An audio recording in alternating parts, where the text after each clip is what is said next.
তখন তো ধরো অনেকগুলো প্রবলেম শুরু হয়ে যায়, কারো ধরো জ্বর হচ্ছে তো হয়ে যাচ্ছে, কারোর বমি হচ্ছে, কারোর পাতলা পায়খানা হচ্ছে, এগুলো হতে পারে। তো সেক্ষেত্রে তখন তাদের কী হয়, সেই কনসেন্ট্রেশনটা ওইদিকেই চলে যায়। তো তাদেরকে সেই জায়গা থেকে একটু উপশম দেওয়ার জন্যই কিন্তু আমাদের এইটা তৈরি করা। আমরা আমাদের নিজস্ব একটা, তোমাদের 2025 সালে তোমাদের সুখবর দিই, যেটা হচ্ছে আমাদের নিজস্ব কিন্তু জমি হয়ে গেছে এবং সেখানে আমাদের এই হসপিসের যে বিল্ডিং সেটা কিন্তু কনস্ট্রাকশনের কাজ চলছে এবং তোমরা সবাই প্রে করো যাতে আমরা এই কাজটা এই বছরের মধ্যে কমপ্লিট করতে পারি।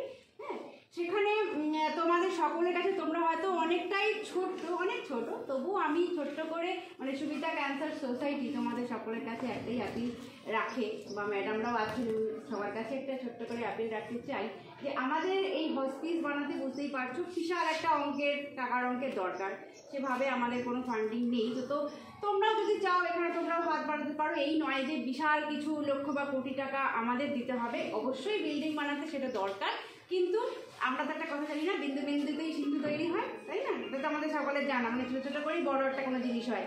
তো এক্ষেত্রে তোমরাও যদি তোমাদের একটা দিনের টিফিনের খরচা 5 টাকা বাঁচাতেই পারো, তাই না?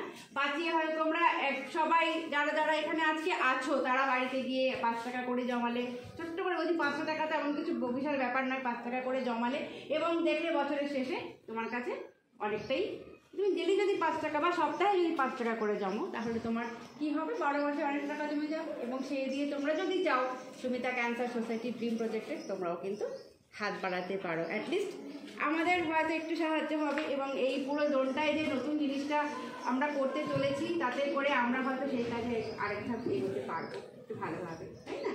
তো আজকে তোমাদের এই সেশনটা খুব তোমরা মন দিয়ে শোনো, এখানে ম্যামরাও রয়েছেন এবং যেটা আমরা আজকে বলবো মানে পরবর্তীতে আলোচনা করা হবে যে জরায়ুমুখের ক্যান্সারের ব্যাপারটা নিয়ে, এটা একটু মন দিয়ে শোনো, আসলে তোমাদেরই লাভ হবে। চলো আমি এবারে আমাদের প্রেসিডেন্ট ম্যামকে অনুরোধ করবো সরকারের ক্যান্সার নিয়ে বলার।